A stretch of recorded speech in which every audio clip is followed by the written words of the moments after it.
Egunon, gaur PNVek eta PSek aurkeztutako lanbide heziketaren lege proposamenari Elkarrekin Podemosek egindako zuzenketak azaltzera nator.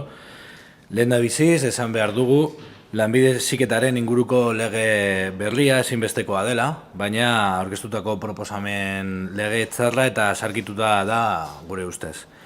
Horren arira, lege proposamen oker baten arira egin ditugu gure ia 70 zuzenketak.